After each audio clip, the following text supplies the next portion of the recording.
in life. And the decades can, recently I gave this talk to the Duke University graduate students. In my first decade is here, in the University of Malaya, where you did your postgraduate training. You trained yourself in that first decade. Once you finish your training, that's when real life practice begins. And then I went for my postgraduate training in Mount Vernon. They did my plastics, then hand surgery in Louisville, and in Northwick Park, I did microsurgery. And then I came back. You come back to home. Came back and was an academic here. So that's the first 10 years that you do that.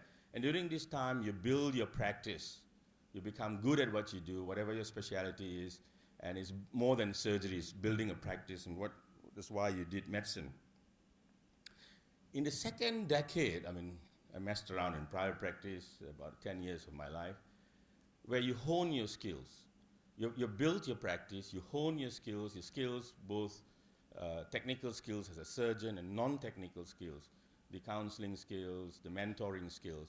And that spent another 10 years doing that. And those are some of the people whom you meet. And Prof. Tambi, our late Prof. Tambi, was one of the first hand fellows from Malaysia who went and spent some time with Adrian Flatt.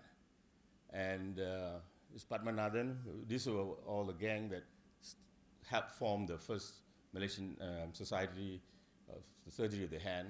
That's David Green, who was the book, Green's textbook. That's Su Min Sai, who's a microsurgeon from Louisville, and that's the late Ted Hunter, the Hunter's Rod. And so these are the guys who came and ran the first Malaysian conference for hand surgery in '93, and I recently saw the program. And I was looking at it, I said, quite a well-written program, I must say so myself. Ted gave us a $1,500 bill at the KL Hilton. He played tennis and drank a lot of alcohol. And next time I said we'd never pay for that. In the third decade of my life, I moved to the UK. We moved for a lot of reasons, as the CEO of Malaysian Airlines said, for personal reasons. So we moved to the UK, and so I worked at the Royal Orthopaedic Hospital at Sally Oak, and then later the QE Hospital. And one of the things that I learned in my journey was the war. Both the Iraq and the Afghanistan war brought in injuries that were unheard of, which I was familiar with the industrialization, with the hand injuries that we had in University Hospital. We had mangle injuries, which was quite common. So that was the third decade where, to me, it also helped. Well, the last event that Tony did was he invited all the doctors who treated the soldiers in 10 Downing Street. So not bad from Pasar Road School, you end up there. And in the fourth decade is when you realize the taxation system in the UK is not so good, and when Singapore gives you an offer that you cannot refuse. So that's the third decade in Singapore, my fourth decade. But the fourth decade, when you're reaching a certain age, you need to prepare. A surgeon's life is a difficult life for those who are starting now, and as I look towards my tail end, is what do you do for retirement? And I'll show you a few stuff that's worth thinking about. And so it is about doing things to society, and this is what I've been doing in the last since 2003. I would recommend you to read the Grant Study. The Grant Study is the longest longitudinal study in the world. It's 75 years of following 238 men from Harvard. And the conclusion of this Grant Study that happiness and wellness is dependent upon relationships. Good relationships is what life's all about. To be effective and successful in life, you must be an effective learner, an effective communicator, and an effective collaborator. To collaborate, you must have relationships. And I consider myself, I don't have much money in the bank. After 40 years, my mother still wonders why the hell I'm still broke. But I'm a rich man in terms of relationships. And that's because you work with people, you must love what you do. And that's what I believe. This kind of the legacy, this is some of my trainees that I've trained, who are now my colleagues, who I have learned from as much as they have learned from me. And that is my great wealth in the bank. I must put this up because recently, I came down for my graduation. Last year I completed my master's in instructional design and technology. So I decided to come and graduate, meet some of my classmates. And I went to meet this man. And I was toying for the last 1.5 years the idea whether to do a PhD. After meeting Marlingam at Massa and seeing what he has achieved, and he made me dissect a knee, I don't know what the hell it was, some ligament that he had found, and I was trying to look at it. I was inspired, and I took the decision to do my PhD. And I'm going to hold him responsible for the misery for the next 3 years he has brought me. My collaboration to work started with Prof. Thambi Raja conning me to go to Sri Lanka during the war to do 10 days of surgery. And that got me excited into this area of helping the less fortunate in terms of training, right? So we worked very hard in this. These are the areas that I've worked in. One of the things, as I say, is collaboration, communication, coordination, and education. For all those of you who educate, I strongly urge you to read one book, and this book is banned in Harvard, but you can buy it. It's called The Pedagogy of the Oppressed by Paulo Freire. That book changed my life. It's a hard book to read. The philosophical, Karl Marx type of philosophy. Education is the solution to all of man's problem. I would say that education is the solution to all of man's problem. If you can get involved in education, that is the secret. And so that was my passion, compassion, and what Razif was my medical officer. I remember, I don't know whether he remembers me, but I remember him very well. So I'm glad to see Razif has grown and developed to be a fine gentleman. But concentration and effort is the secret in life. If you do not put concentration and effort, nothing will happen. So focus, concentration, and effort. And so this is the work that we have done in Cambodia, a few countries. It's basically international collaboration with local surgeons. You cannot perform any form of medical volunteerism that does not include the local people, understanding the local culture, and training the local people. Sustainability. Any other form of medical volunteerism is your salvation that is found in your temple, your churches, and your mosques. Please do not do that in other people's country. You must have proper systems, structures, strategies, and values that must be aligned to that of the people, and it is not easy. And that's what you will read how Paulo Freire taught illiterate people in 40 days how to read and write in South America. Very powerful tool. That's Prof. Thambi, who called me to go to Sri Lanka. He had a bit of hair then, in 2003.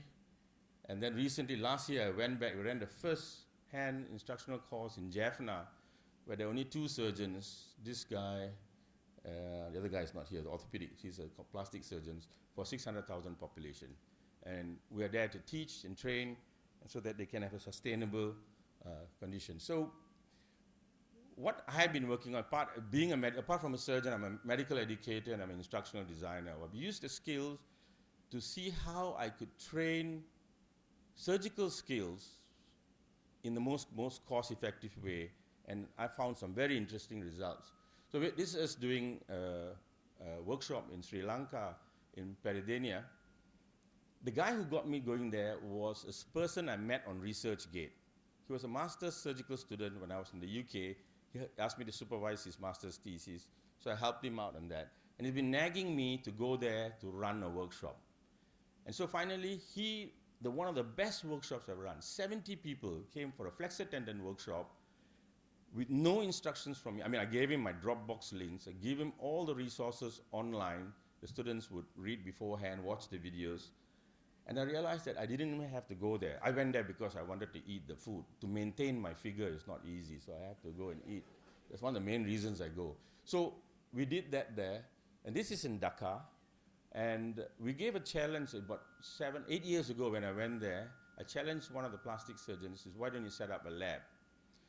I said, I give you a year from now, I want a lab with 12 microscopes, and I'll come and run the first course. It took him 18 months though, and he did it. And they had a state-of-the-art microscope, high definition digital cameras incorporated into training microscopes, which meant I could sit lazily on the desk flirting with one of the nurses while watching everybody else perform microsurgery, because there was a screen and I could shout at them and say, you're doing it wrong. So they got it, but they didn't have sutures or instruments.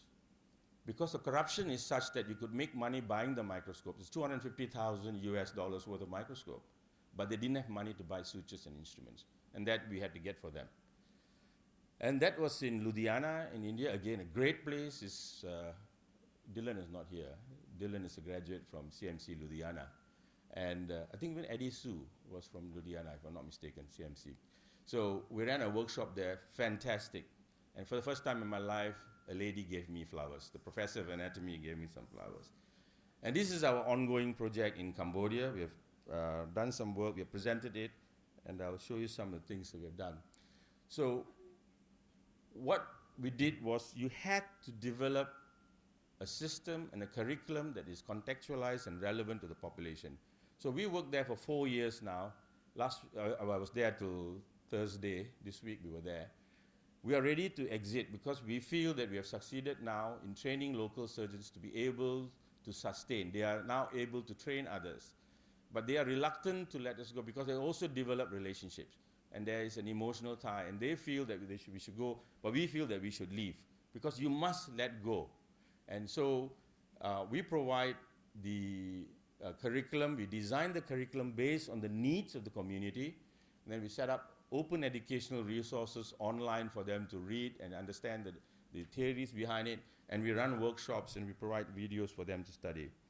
And we just didn't leave it as that. So we got a medical student who came up with us in the last year, did the trip, and did a qualitative evaluation on the effectiveness. And we believe we have been effective.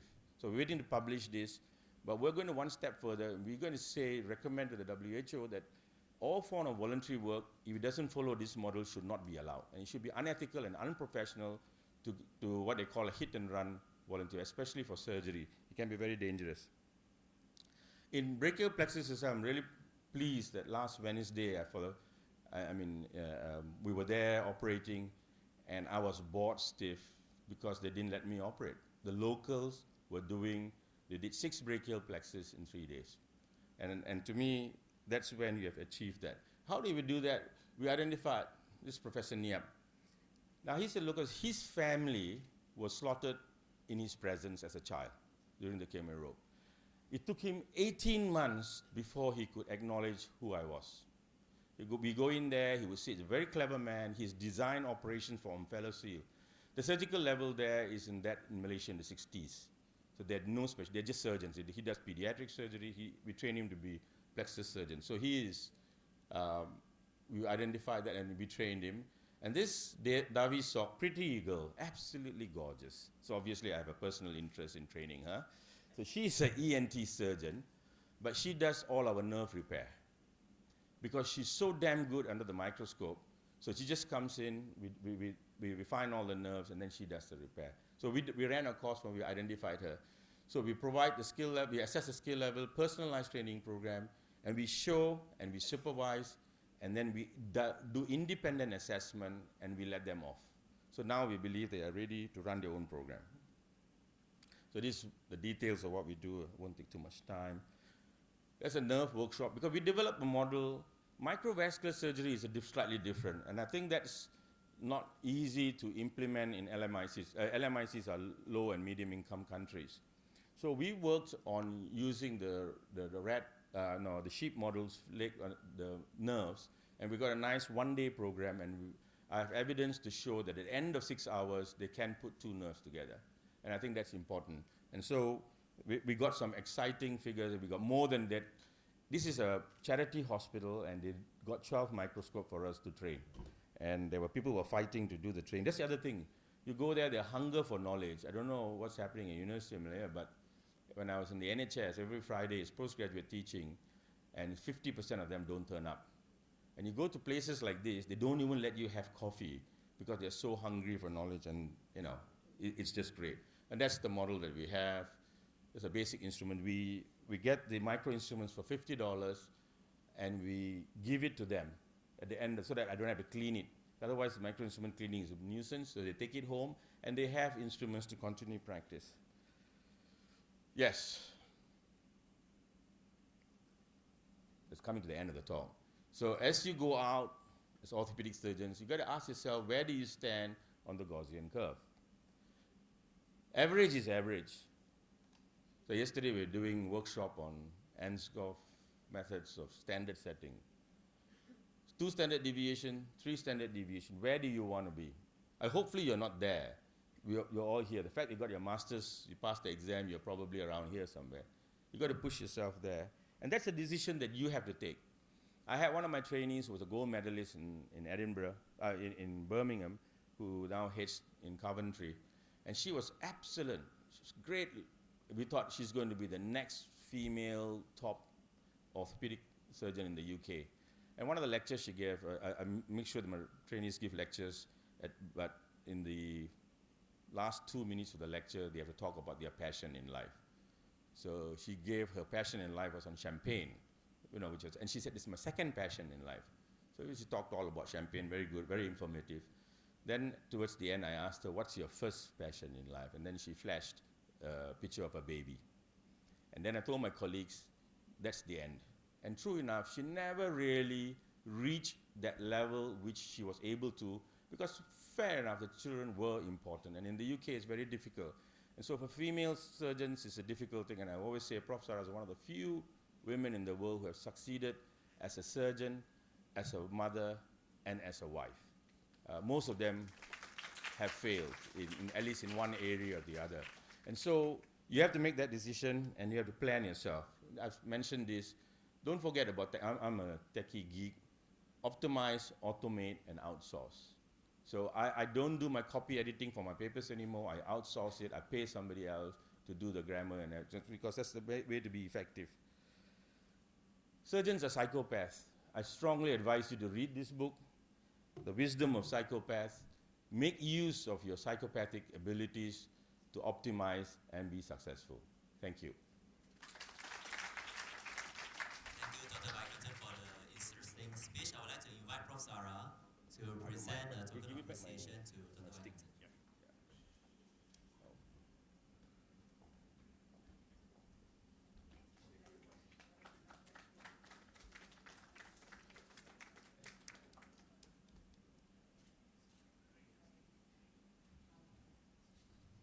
Okay, next we will be having our last speech of the day. I would like to invite Dr. Chong Pan Pan. She's a postdoctoral research fellow in University of Malaya. She holds the position of Deputy Vice Chancellor of Research and Innovation of the Institute of Research Management and Monitoring in UM. She holds a PhD in Tissue Engineering from UM, and she has won a lot of awards. So one of it is a Young Investigator Award, Travel Award in 2014, Postgrad Research Award, and some others like L'Oreal Malaysia for Women in Science Fellowships in 2010. So she's going to give a talk on the delicate art of soap making. Please welcome. Thank you, Mr. Chairman. As you all can see, actually, I have prepared something for you all during the end of my presentation. So just please pay attention to my presentation. Okay, my name is Pan Pan. So during office hour, I'm a scientist. So I have conducted a lot of experiments during the office hour. However, so during weekends, like today, Saturday, I also conducted other experiments. As you can see, with the different color of the chemicals, cutter as well. It sounds like Mr. Fantastic. So what am I doing? This is my product. This is my experiment product. I put it inside the lunch box, the transparent lunch box. So as usual, when I have finished my work, I will show it to my mentor. But my mentor is not around here now. So because as usual, he's very busy. He always doing some things. Like now he also not around. So after a few days, I asked him, Prof, have you received my new homemade product? Yes, I like your food. I keep them in the refrigerator. And this is how my response. So let's have a close look. What is that actually? Any idea? Soap. Yes, actually this is soap. So what I learned from the experience is product packaging actually is as important as the product itself. Actually, my prof, he know they are soap, but he just purposely to tease me. Okay, let's start my today presentation, the delicate art of soap making. How is soap made? It's really simple. What you need is just a base. The base can be NaOH or KOH.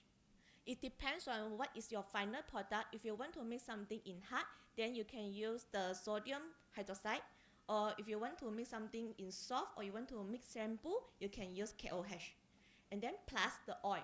Oil you can use the animal fats or vegetable oils plus water. So at the end you will get your soap which enriched with the glycerin. And then this process we call saponification. I think I use mouse is better. Okay. And then every oil, every vegetable oil, they are enriched with different type of the fatty acids. So that's why it's determined what is your final product.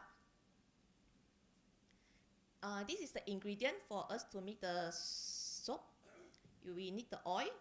So for me, I use the natural oil to avoid any sensitive issue. I didn't use any animal fat.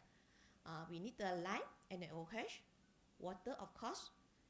Essential oil, it depends whether you want to use it or not. The soap colorant also depends. If you want to make your soap more colorful, you can use the color colorants or other additive like the spice, herbs. So the tools what we need is we need the Google, long sleeve, glove, spoon, thermometer, stainless pot, food scale and mouse. So before you start your baking, you need to understand what is the property of the oils that you use, and you also need to understand what is your skin type. So actually there's many oil. I'm not going to explain here, but if you're interested, you have to read more. So basically what we know is the olive oil is a very excellent moisturizer, or the coconut oil is also a moisturizer lacquer, or the jojoba oil we call as a golden oil, is very enriched, or aloe vera oil. So we need to do some calculation. It's based on the type of the oil that you use, how many percent, and you need to calculate with their SAP, and then at the end you need to know how many NaOH you need to use for your saponification. So, and then the water is depends on your NaOH. You have to times 2.6 or times 3 times. So actually the process is a bit complicated. If you're interested, you can ask me later, or you can refer to the soap making books. Okay, so this is my setup at home. It's very basic. What you need is just a mixer, filter, stainless bowl, glove, mold, scale, oil. I use the infused oil here. So what is infused oils? Means you put in some plants, for example, chamomile, lavender, rosemary, and then you put into the oil. So that is a process to transferring the flavor and scent into the carrier oil. So usually I will keep it for about 6 months. So this is what you can see. This is my infused oil. I filter it, use my coffee filter. So this is the oil. This is the mixture of the oils. If you don't want to use the infused oil, you can use the essential oil. But I just want to let you understand that try to don't use the fragrant oils, because essential oil actually is the distillation of the plant material, but the fragrant oil is the combination of essential oil with the synthetic aromatic compound. For me, I like the natural thing. I'm not really like the synthetic, so I advise you, if you want to use, try to use the essential oil. And NaOH, as you know, is very dangerous. You have to be careful when you deal with the NaOH. So never pour your water into the light. It's you put your light into the water and slowly. So be careful, and then keep the light out of the reach of the children. So now we start. Light, you have to measure how many light you need to use based on your calculation for your different type of the oil. And then add your water slowly. Or alternatively, you can use this milk. If you are a wife, if you still have baby feeding your baby, so actually you can use your leftover or those are expired milk. Expired means the milk you have keep in the freezer -20 for more than 3 or 6 months, but still in good condition, but maybe it's not good for your baby, so you can use it to make the soap as well. But if you are still single, if you are a man, you want to make the milk soap, what can you do? Let's see. You can borrow from her. It's a good milk.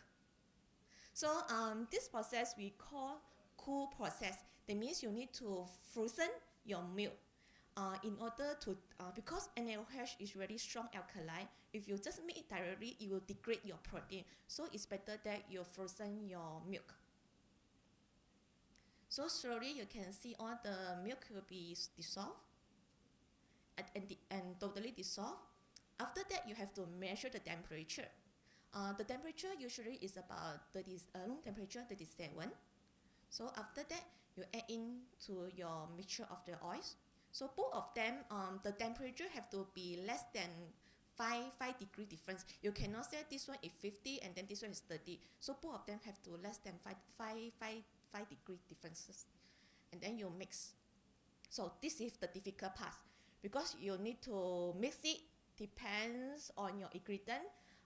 If you use the normal oil like palm oil, coconut oil, olive oil, the mixture will take you about 1 hour. That means you have to sit there, you just make it for 1 hour. If you use 100% olive oil, it will take you 3 to 5 hours. So I always tell my friends, you have to appreciate the soap that I make because I sit there, for 4 or 3 hours just for you, just keep on mixing. Actually, in fact, let's see. I use this. Yeah, so we use this. So, okay, what is the trace means? It means you mix your oil with the soap until you can draw an egg, something like this. Egg. So means your mixture already trace. Trace is something like point of no return. That means your water and oil they have mixed and not going to separate. Something in scientific we call emulsification. If you have any question, you can just ask me now. Just raise your hand because at the end I will ask you question instead of you. In order to get my hand mixed. So after that, you can pour in your mixture into the mold. So this is the empty one. This is after pouring. So you can take out the soap after 1 or 2 weeks, but you need to wait for the saponification for 2 months. So what can we expect after 2 months? Let's see. So this is my handmade soap. So angel, bear, some cows. Okay. This is another one. With small. This is white color. With the small mold. I use the hazelnut oil. Hazelnut oil, sweet almond oil. So the red colors. The red color. This one I use the red palm oil. It's a natural color. This is the star. Okay. Actually, this is a very big soap, so impossible I use the whole soap to bath, right? So what I need to do is, I have to cut it. So, okay, so now is the magic time. What can we see? Yeah. So it is a piece of the soap. So I make the star and love first, and then I put it into the mold. And then here is I use the red yeast and also the red beans, I grind it. So you can see the red color. The blue color I use the mica. Mica is the mineral powder. So and then this is the white color is the original color. This is the red palm oil color. This is a horoscope.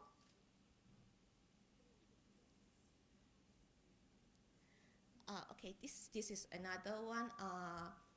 Also, I use the sweet almond, hazelnut, palm oil, coconut oil with a different type. It's a baby sit inside an egg. this one will take a little bit time because you need to do it for a few times. You have to finish the red color part and then followed by this one. This one is the charcoal. I use charcoal. This one is red color with the brown color golden fish. This one Chinese like the dragon. This is the 3D sheep and also the teddy bear also. Sheep. So this one actually is a hair soap. I have added some of the Chinese herbal inside and also the tea seed oil. So basically it can be anti-white hair, but after I use for a few months, I still notice I still have white hair.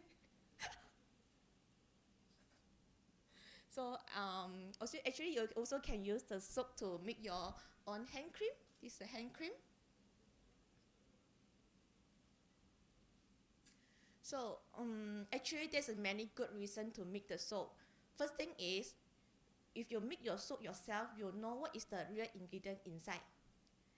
And then lye soap is very wonderful to your skin because they're enriched with a lot of glycerin.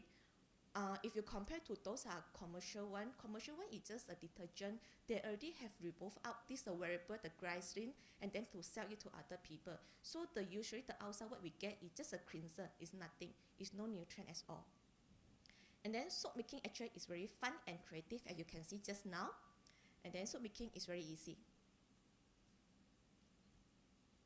So as I said just now, the commercial one, this is what I found during the trip in Thailand. This is in Thailand they sell this soap 100 baht for 3 pieces, that means 11 ringgit. So actually we know the oil, the price for the oil, if let's say 1 liter of the avocado oil will cost you about 60 ringgit. So in 1 liter we can only mix about 8 or 7 pieces of the soap. But we not only use avocado oil, we use hazelnut oil, sweet almond oils. So that means the cost to make one soap will cost you at least 10 ringgit. So if they say they sell you 11 ringgit for 3 pieces, I already doubt about their ingredient. So I won't say anything, I just doubt about their ingredients. So actually making natural soap is not a difficult thing. So making great natural soap is a skill that matures with increased knowledge and experience. We approach the art of soap making as a science rather than simple craft. And then I would like to conclude my presentation with this sentence: natural handmade soap from your hands to yours. So now is the question time. Don't be stressed, it's very easy. Actually, I just want to give away some of my handmade soap. I think first of all, I would like to give to Prof. Sarah because she gave me the opportunity to share my hobbies with you all. Thank you, Prof. Sarah.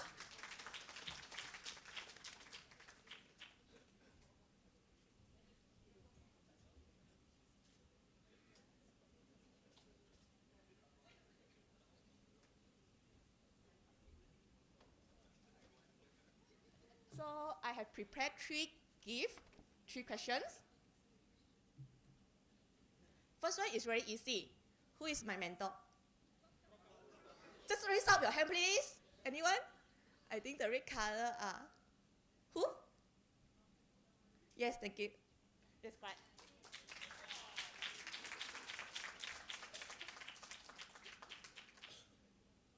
This is a baby in the inside something like a egg, shred butter, almond oil.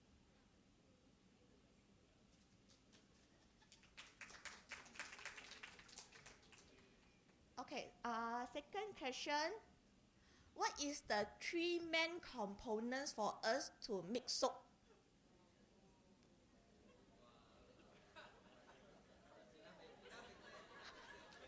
Huh?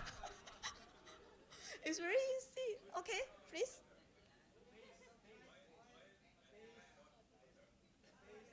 Yes, correct. Thanks.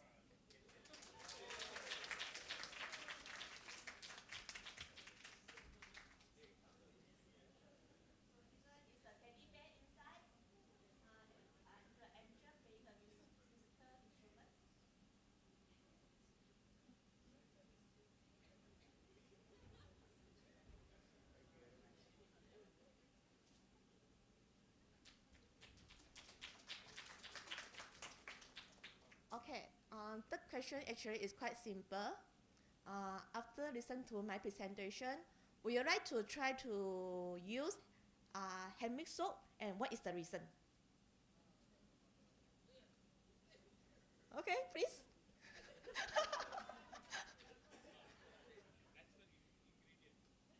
Natural ingredient. So that means you will try to use it because of the natural ingredient. No. My question is, will you try to use handmade soap, and then what is the reason?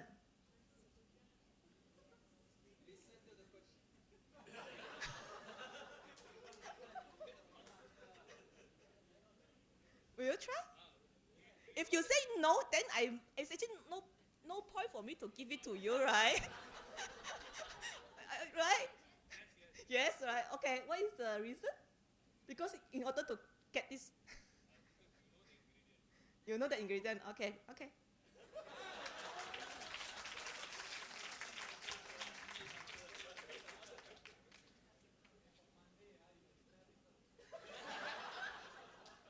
This one is an angel inside.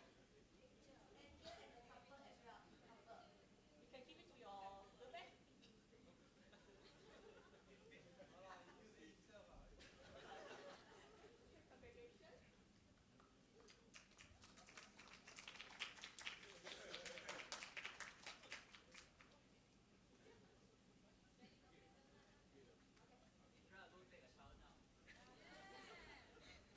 Okay, okay. Thank you, everybody. Thank you, Dr. Chong Pan Pan. I feel like taking a shower right now also. Okay, so Ron, would like to invite Prof. Sarah to present a token of appreciation also to Dr. Chong.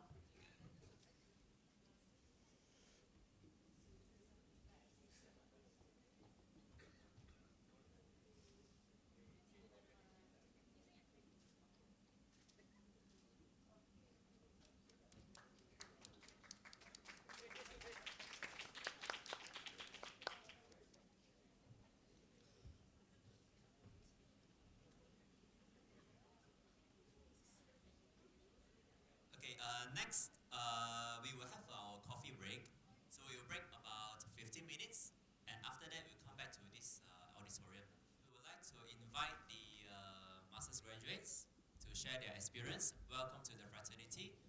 And I would like to invite Dr. Teva first, to share his experience in UM. Thank you.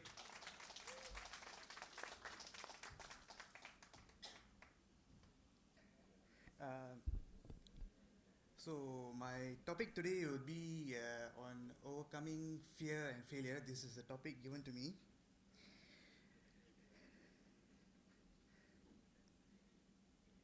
So first thing about failures and fear is that we accept that it has already happened. The past cannot be changed, cannot be forgotten, cannot be edited. It can only be accepted. So it's so much more easier if we can accept whatever has happened and just move on with life. For me, failing an exam is not a failure, but it's basically a setback. So stuff happens. We just have to get up and start moving. So the moment we start moving, we forget things, and it makes things much more easier. So one of the ways how we do it is we learn from our past mistakes, and then we approach our professors, lecturers, friends, and see how we can perform better the next time. Exams sometimes can be fair, sometimes can be not so fair, but our professors are making it much more easier for us by creating an exam structure which is much more fair than what it was before. And I believe that persistence is one of the things which is very important in overcoming failures. As what Messi says, he said for him to become an overnight success, he had to work 17 years and 104 days in his life. So it was not actually an overnight success anyway. The other way is